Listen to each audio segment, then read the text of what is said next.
Here I go, here I go, here I go. Yeah, here I go, here I go.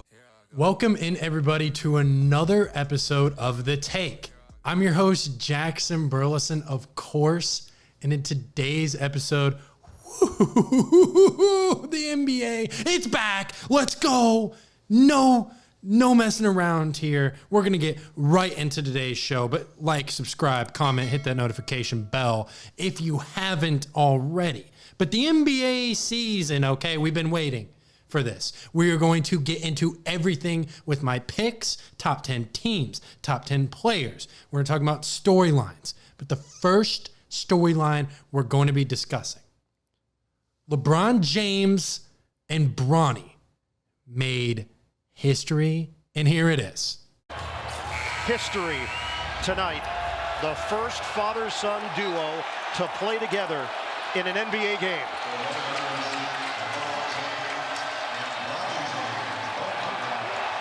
Yeah, that was opening night, second quarter. I mean, it had to happen, right? I mean, a great moment.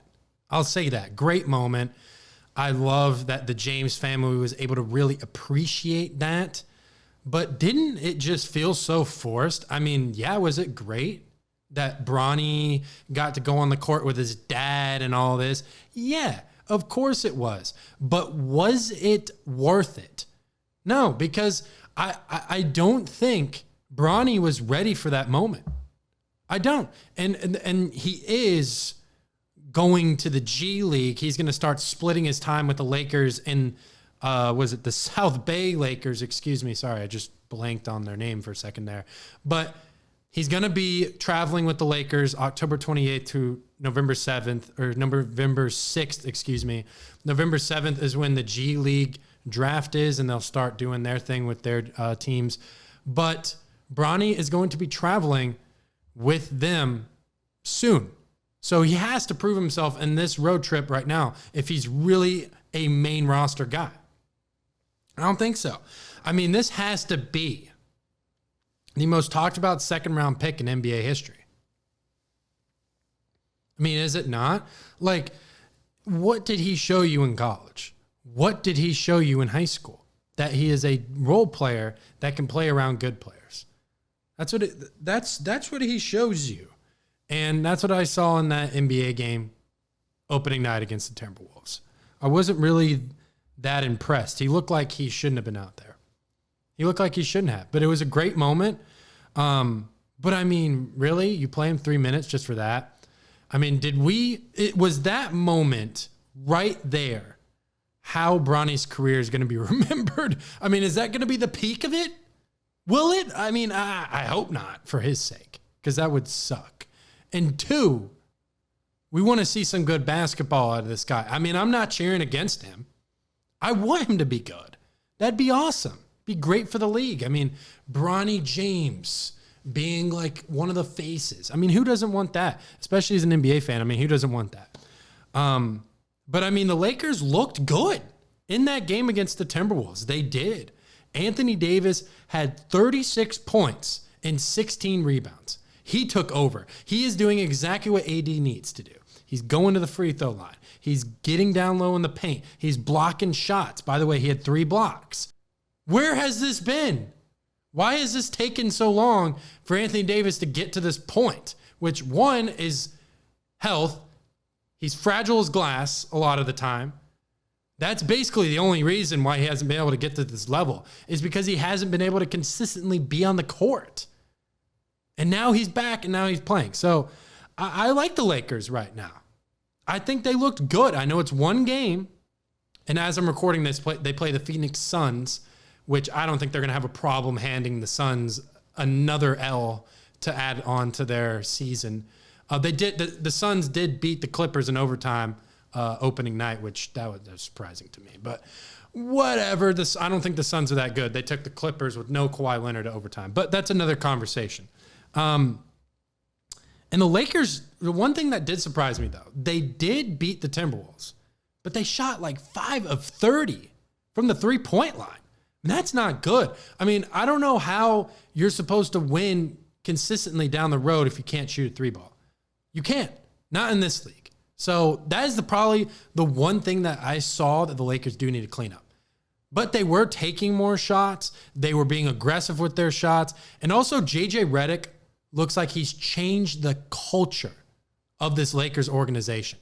I mean, they look like they're a well-oiled machine. They look like they have discipline. They look like they're actually doing things on the court with intention, like driving and kicking or shooting threes early in the shot clock. I mean, it looks like they have a reason for everything they're doing.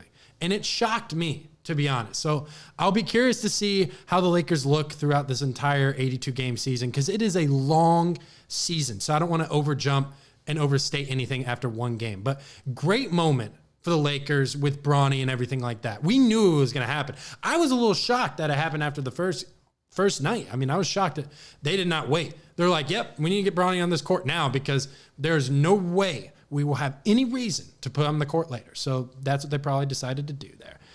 Now let's move on to the Boston Celtics. I mean, good grief, man. I mean, they put up 29 threes against the Knicks in opening night. I mean, are you kidding me? I mean, that ties an NBA single game record.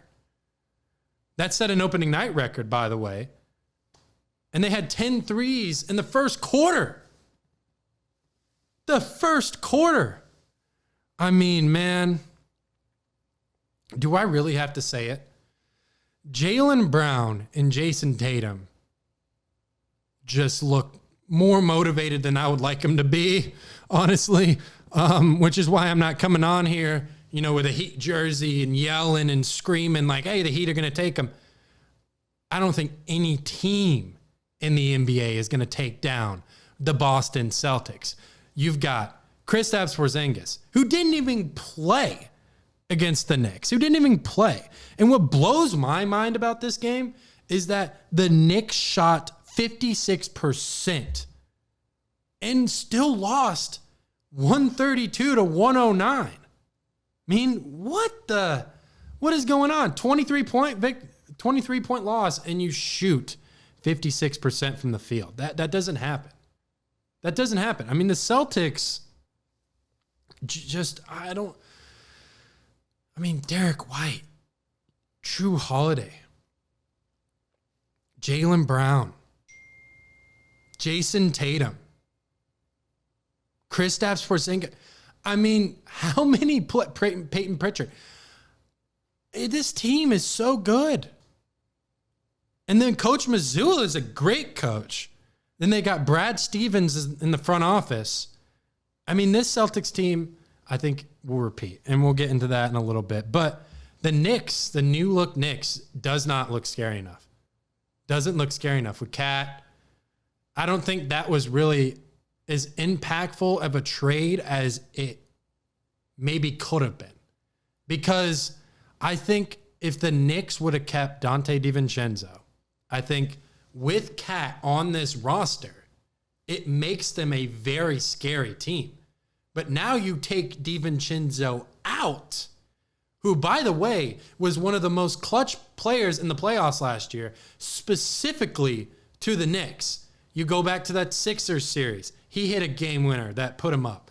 You go back to the Pacers series, he hit a shot that put him up. He also had a performance when I think Brunson was a little bit injured and he had 30. I mean, DiVincenzo came up clutch for them at points. And for them to just get rid of him blows my mind. I mean, all the tension during the preseason game with the Timberwolves and the Knicks, I mean, that was... I mean, who's the assistant coaches are yelling at Dante DiVincenzo? For what? For what? I mean, it's preseason. You traded him. Like, he should be mad, as he was. Why are you coming in here jawing him back and forth? I mean, I really don't care about that.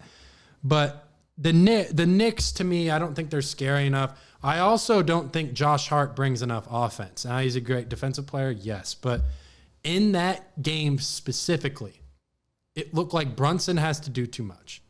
And also, Cat is trying to be the guy in the post who's taking the ball, scoring on his own. That's not Cat's game. You know, put him and Brunson in the pick and roll, have Cat slide out for a three. That's how this offense needs to work. That's how it needs to work if it wants to be successful. But, I mean, I feel like DiVincenzo being off the roster, I mean, I feel like it puts a lot of pressure on Jalen Brunson to make plays at the end of the game because he didn't have to. DiVincenzo was that other guy. So we'll get into that in a little bit. But those are my takes on the first opening night games of the NBA season. So let's get into my biggest sleepers of the NBA season. I'm going to start out with the Western Conference. I'm going to go the Memphis Grizzlies. Now, Memphis Grizzlies are not as talked about as people should be talking about them because you got Ja Morant coming back, who missed 73 games last year with the shoulder injury and then also the suspension. You know, there's a lot going on with that. And then the Grizzlies drafted Zach Edey after they traded Steven Adams, which I think is a great move. I mean, Zach Edey was really good in college last year. I mean, he led the nation in scoring, 25.2 points per game. He's 7'4", 300 pounds. He takes up space. Now, the one thing about him, he takes up space, which Ja Morant does go to the paint a lot. So that can also be one thing that could disrupt this Memphis Grizzlies team. But, I mean, they still got Desmond Bane, who's a good scoring guard. They've got Marcus Smart as well. So they've got pieces. They have got Brandon Clark, who's a good big man. So they have pieces. Jaren Jackson. So why they're a sleeper? I mean, I feel like Memphis can exceed the expectations people have from them this year, which I don't think is a whole lot. I mean, what are we expecting of the Memphis Grizzlies this year? Maybe to be a play-in team? Maybe. I mean, I think they would be a playoff team with Ja Morant. I mean, that's almost a guarantee, I feel like. With Ja Morant on the floor, you're going to the postseason. But, I mean, the thing that the Grizzlies do need to improve on is their defense. And I'm going to play a soundbite really quick. Ja Morant, it was during training camp. He kind of talked about, you know, him coming back and things like that and what this team really does need to improve on, and also himself. Obviously, for us to be a good team, you know, I got to, you know, pick it up on that end. Not get targeted late in games, you know, want the, you know, best assignments. Like you said, you know, my athleticism and, you know, abilities on the floor, I don't see why I can't, you know, be a, you know, a good defender and, you know, picking up full. I did pretty good today. Got a couple steals and a little rim grazer dunk. So, yeah, man, it's the, you know, the next leap I got to take. The next leap, he's right. I mean, I think also when it comes to guards in today's NBA, you've got to be able to play offense, obviously, and you got to be able to play defense. You got to be a two-way player. And the minute Ja Morant can do that is the minute this Memphis Grizzlies team will take that jump. They will. And also, I think Zach Edey's a good young center. So if they can pick off where Ja Morant and the Grizzlies left off a couple years ago, I think they'll be back to being in contention in the West. They could.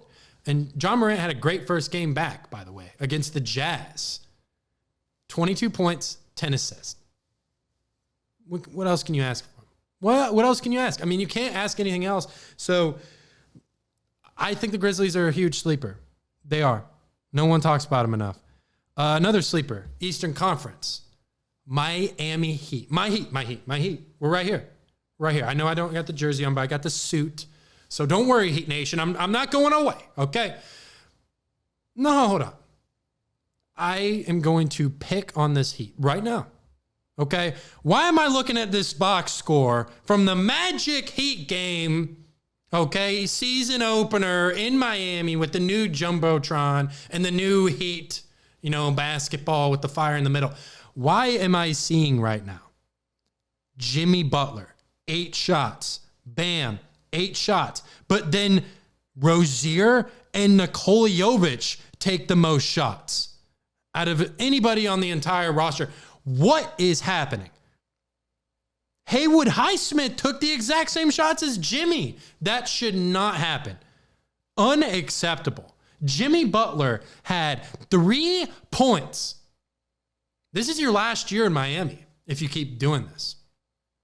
If you keep messing with us and not trying during the regular season. I mean, I need to see some effort here, okay? And this is why Pat Riley hasn't given you a new contract. He would have given you a new contract. What I think the Heat should do, because the Heat did get blown out pretty bad. Now, I'm not going to say the score because I don't want to pain Heat fans too much here. But I will say this team has a lot of depth, and they have a lot of players that still need to prove themselves, which I think is a good combination. But the Heat seem to underperform during the regular season, or we overachieve like crazy all year. I mean, it's one of the two. But I mean, I can't be seeing Tyler Hero take, the third amount of shots on the team. Bam Adebayo taking 5 shots. I mean, what is that? I mean, 7 of his 9 points were from the free throw line. I mean, what is that? That Jimmy and Bam had the worst plus minus out of any player on this roster in this game. Minus 30 for both of these guys. I mean, what is going on? And then we also let Banchero drop 33 and Franz Wagner drop 23, excuse me. I mean, we're letting these young studs come into South Beach, Wade County and do their thing. And I'm not okay with this. What are we going to do? Are we going to blow it up? Are we going to keep Bam and blow it up? I mean, what is the Heat's plan right now? Are we in pursuit of winning a championship? I would like to say we are, but I'm a little unsure of our intentions here. I mean, I'm really not sure. But Pat Riley always seems to be the man with the plan. And he did get honored yesterday at the Heat Arena, and the Heat just absolutely put up a disgraceful performance. It's called Pat Riley Court now. We couldn't even win the first game there. But I want to play this video. Heat Nation, I know you're going to like this. I'm really going to enjoy this video right here. So, Pat Riley, I appreciate you. 30 years in the organization, 3 championships. You couldn't have done a better job as an executive and a head coach and player in this league. And the Miami Heat are going to be champions of the basketball world! I think the fortunes of the team dramatically changed when Pat came aboard. It was clear that the Heat were determined to make a statement about who they were. I believe that we could go down and change the culture and we could turn it quick. Don't back up, run to it. All of a sudden, the Miami Heat had something it never had before. It had an identity. He immediately made us relevant. Wade. Oh, punch the ball behind the alley-oop, and a jab by Shaq. We back. I mean, Heat culture. That's all I gotta say. Heat culture. I mean, what are we talking about, man? What are we talking about? This is Heat culture. Pat Riley, you go back. Glenn Rice, Alonzo Mourning, Tim Hardaway, Dwayne Wade, Udonis Haslem. I mean, I could keep going. But, this man has been responsible for so much success, not just in the Heat organization, but outside of it. And I want him to do well. And I'm going to be there November 29th against the Toronto Raptors. Book it. Be ready. Okay? Because I want to see a W, by the way. I don't want to see, no one coming out here and giving no L's. So I don't want that. That's not what I want. So let's get into this week's play of the week.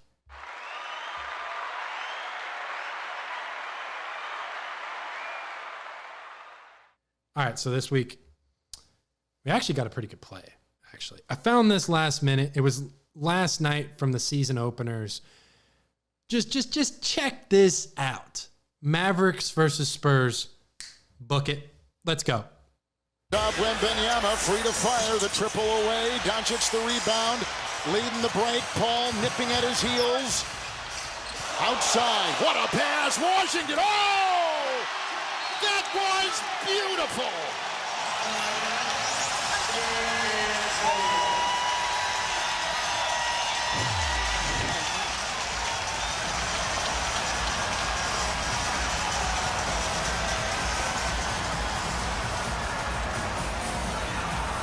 Dude, I mean, that behind the back pass, man. That behind the back pass. I mean, right over Wemby, dude, who's 7'5". I mean, Luka Doncic, this is what he does. This is exactly what he does. And as we segue into this, we're going to go into my top 10 NBA players for 2024 and 25 season. Let's go. Come on. Bring it in.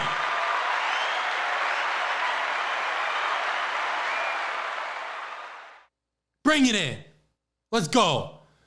You thought I was going to start at 1. Psych. I'm starting at 10. Okay. So I'm going to start 10 through going all the way up to 1. Let me know what you guys think. But I'm going to go at 10. At 10, Anthony Davis. 9, Kevin Durant. 8, LeBron James. 7, Joel Embiid.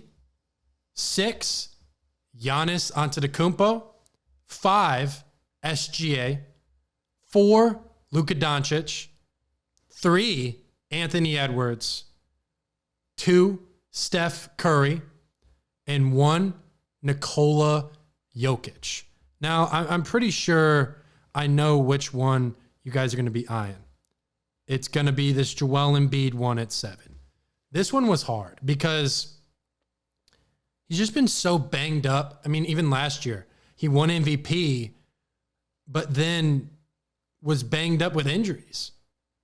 So he couldn't really showcase his dominance. I mean, that's probably the only problem that I see here with this list is I feel like Embiid can go anywhere.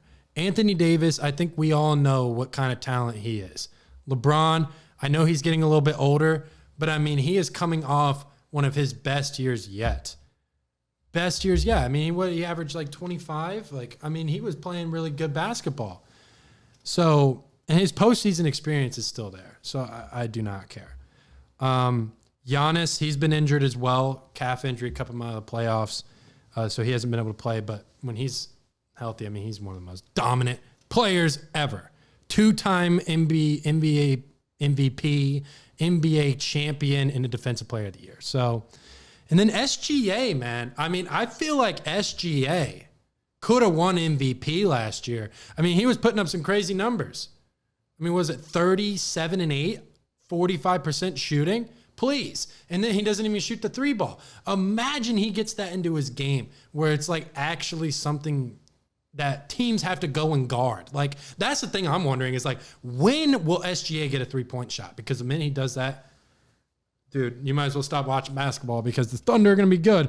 Luka, I mean, I kind of just showed you why he belongs in this list, period. But, I mean, he led the Mavericks to a finals appearance for the first time since 2011 last year. I mean, he really put this Mavericks team on his back.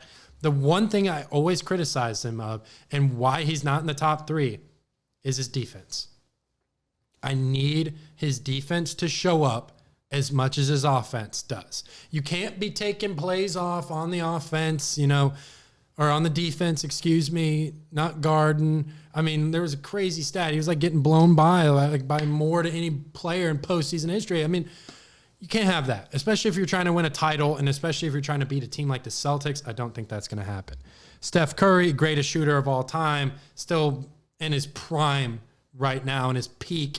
I still don't think a lot of guys can really touch what this guy is currently doing on the basketball floor. And then Nikola Jokic, I mean, I still think this man has the throne. I mean, even though they didn't win the title last year and go back-to-back, I feel like the Nuggets are still a really good team. And Nikola Jokic is the best passing big man of all time. He's arguably in the greatest big man ever discussion. I think he definitely is top 5.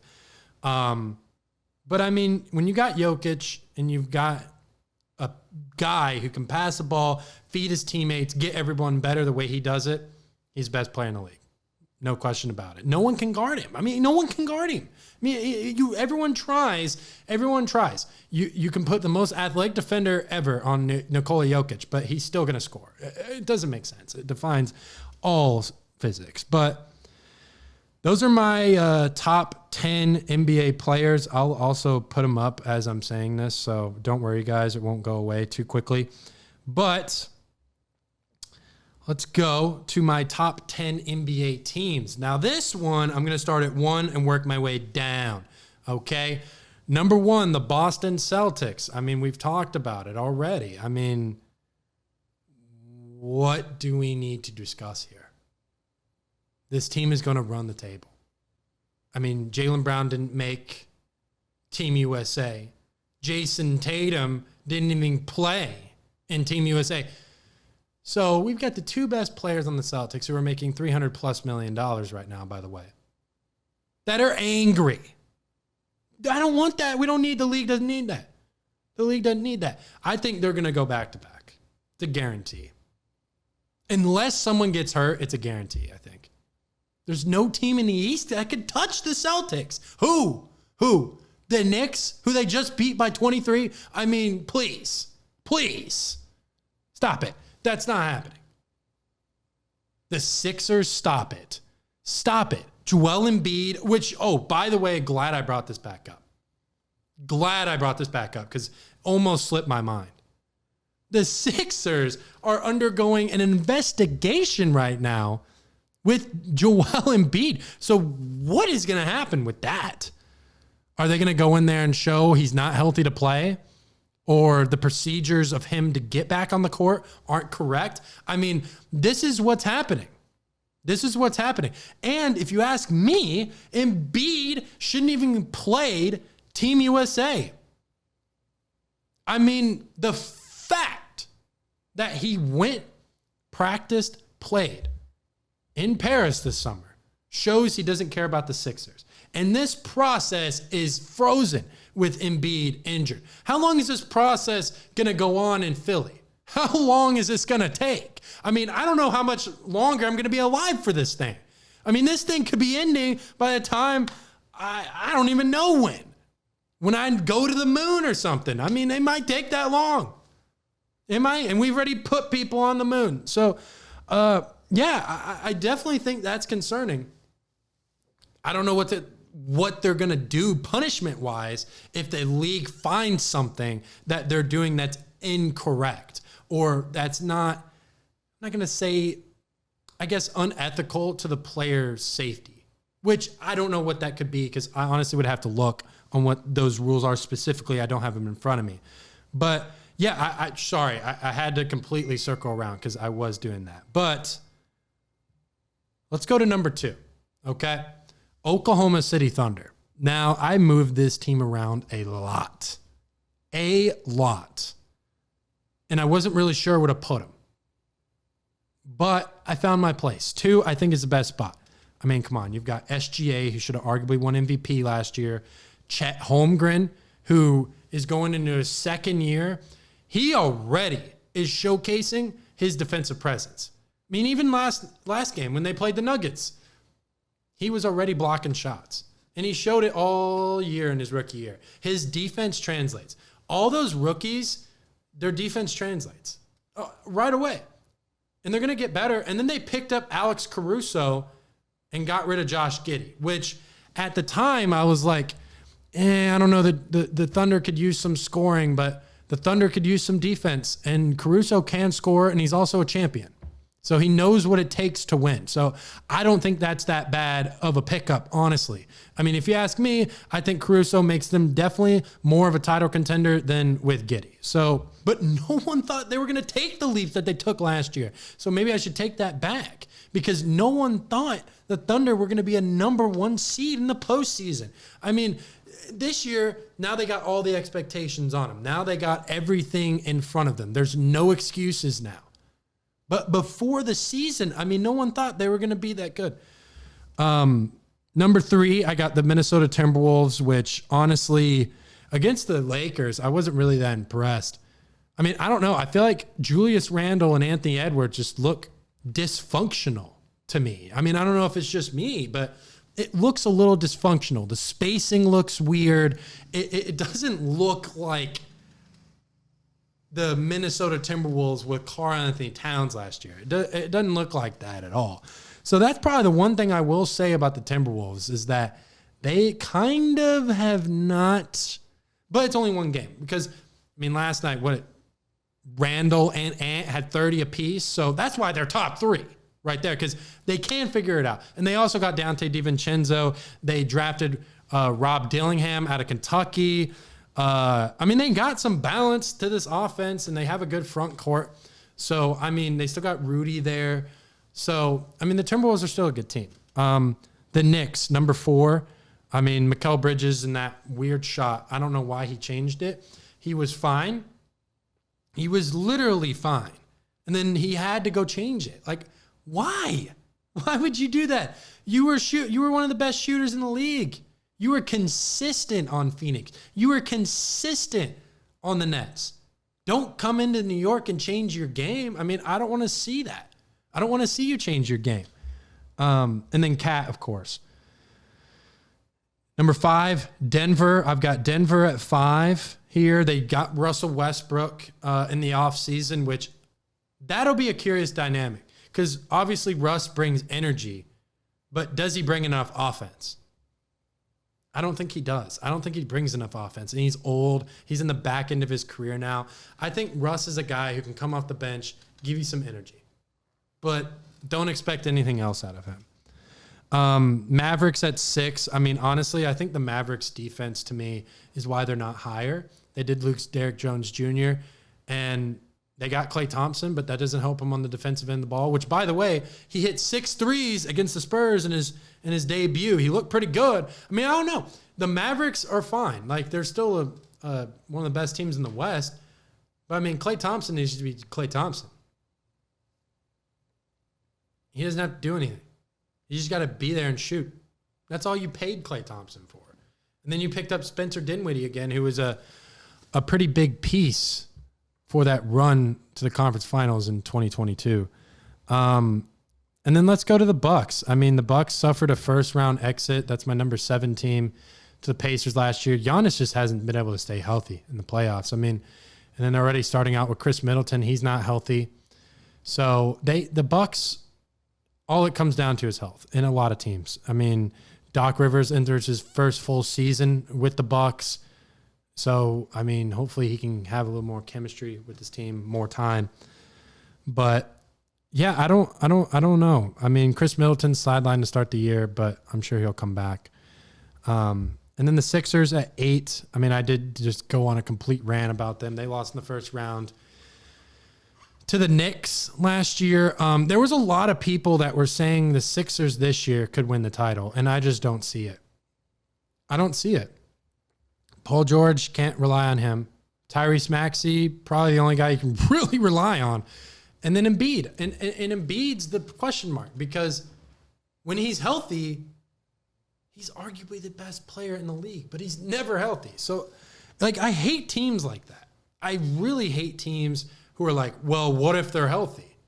What if, like, anything? What if he made a 3? I mean, he'd had 3 points. I mean, what is going on, like, with this logic? And I get it because there's so many questions around the Sixers to stay healthy, which they haven't been able to do ever. When was the last time they really were healthy? 2019 when they lost the Raptors? I mean, is that really the last time we can sit here and say the Sixers were a healthy basketball team? And I think so. I mean, when was the last time that Embiid's been healthy for a full season? Even last year, they gave this man the MVP out of pity. They felt bad for Embiid. Oh, he hasn't gotten the MVPs. Yes, because he hasn't been healthy. But now he's healthy, and then he gets to the playoffs, he's not healthy. I mean, he made one of the most spectacular plays in the playoffs last year. Off the glass, dunks it.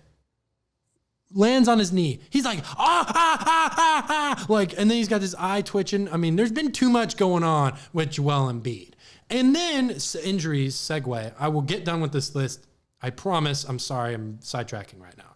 But this is the NBA season. I mean, come on. I mean, this is the NBA season. Kawhi Leonard needs to retire. That man is cooked. He is done. Man should never play basketball again. Never. What is the point? He tried to play for Team USA this summer. Wasn't healthy enough for that. Then, Kawhi's having a good training camp. He's looked good before the season. Then all of a sudden, he's out indefinitely with inflammation on his knee.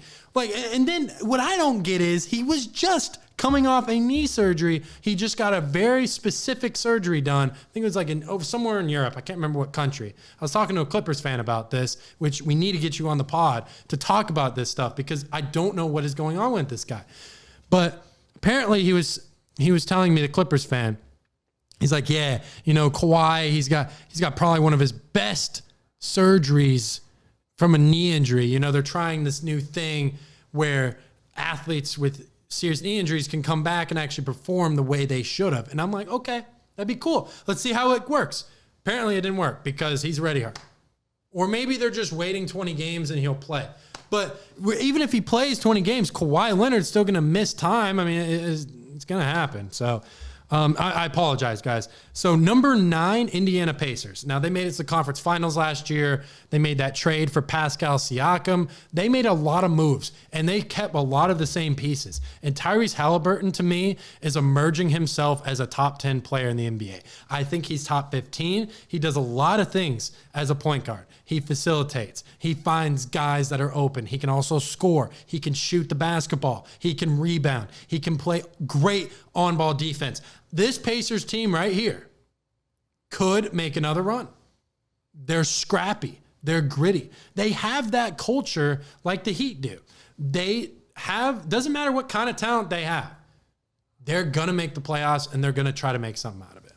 And then number 10, Sacramento Kings. They picked up DeMar DeRozan, which was a huge move this offseason and an overlooked offseason move, if you ask me. No one's talked about DeMar DeRozan going to the Kings. And when I've heard people talk about it, they're like, I don't like it. And honestly, I'm not sure if I'd like it either because the spacing is weird. De'Aaron Fox is not really a point guard with a great three-point shot. I mean, yeah, can he shoot it? But it's not his role. DeMar DeRozan is not a three-point shooter. Sabonis, he is not a three-point shooter. But I feel like when it comes down to DeMar DeRozan, he is going to be more useful in clutch time situations where you need a bucket and you need to score or you need to tie it up. Something like that. He's going to give this Kings team experience to get over the hump because the Kings have been knocking on the door of getting out of the first round for the last couple years now. So I feel like the Kings are a good team. I feel like they have enough. And I also think Mike Brown's a good coach. He has a good culture. I like this team. I think they're good. And I think DeMar DeRozan, we'll see if he's enough. I mean, they got a big 3 with DeMar DeRozan, De'Aaron Fox, and Sabonis, all-star level players. They should be good. They should. So, because where I've got them, okay, I've got 1, 2, 3, 4. I've got 4 Western Conference teams above the Kings. 4. That's it. So I think the Kings are the 5th best team in the Western Conference. So just to give me you got my guys' list real quick again. My top 10 NBA teams this season. 1, Boston Celtics. 2, Oklahoma City Thunder. 3, Minnesota Timberwolves. 4, New York Knicks. 5, Denver Nuggets. 6, Dallas Mavericks. 7, Milwaukee Bucks. 8, Philadelphia 76ers. 9, Indiana Pacers. And 10, Sacramento Kings.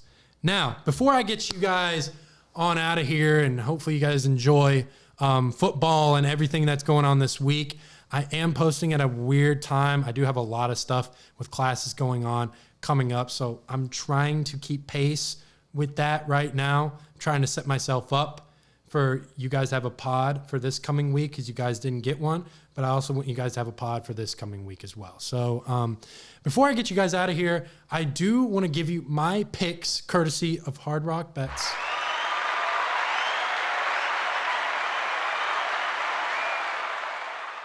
Plus 400 for Shai Gilgeous-Alexander to win the NBA MVP this season. Plus 400. That is the second best odds behind Luka Doncic. So they think Luka Doncic is going to win MVP this year, which I picked him to win it last year. And honestly, I think you could have given it to SGA or Luka last year. I mean, I think you could have. I mean, Luka led the league in scoring last year.